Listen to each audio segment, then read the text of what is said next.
Cassie, and I oversee most of the pet stuff for the mill. And this is my dog, Marty. He is a 4.5-year-old Australian Shepherd that I've done quite a bit of training with.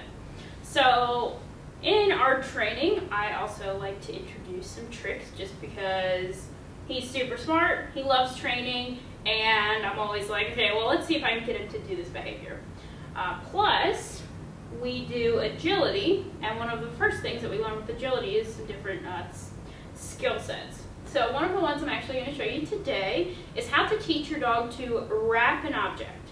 So we are going to wrap this cone, and the way you start teaching your dog this is they do have to have, they have to be comfortable in what we call heel position. So sitting on right beside you, right along the seam of your pants.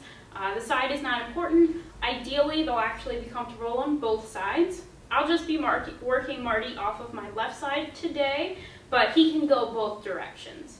So they have to be comfortable in heel position. I'm going to have him stay, and I'm going to place 2 treats at 10 and 2 on this cone. So assuming I'm standing at 6 o'clock, I'll go at 10 and 2, and so I'll have him stay there. And obviously the goal is he is not going to break and go get those treats, so you also have to have that skill. And as you can see, he is locked onto those treats, and I'm going to have a pile in my right hand. So what I'll ask him to do is I'll release him. Okay. And he'll follow the treats around right here. And I'll call him into my right hand.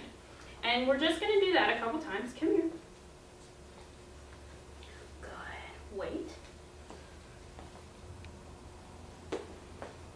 Okay. Until he starts getting comfortable looking for my hand when he comes back around. Okay. Sit. Wait. Okay.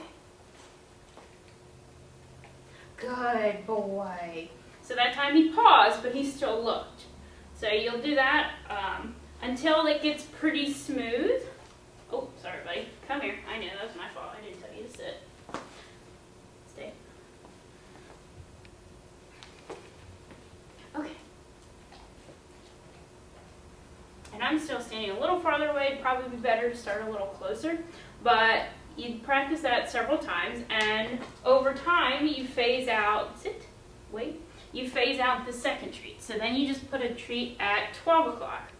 Okay.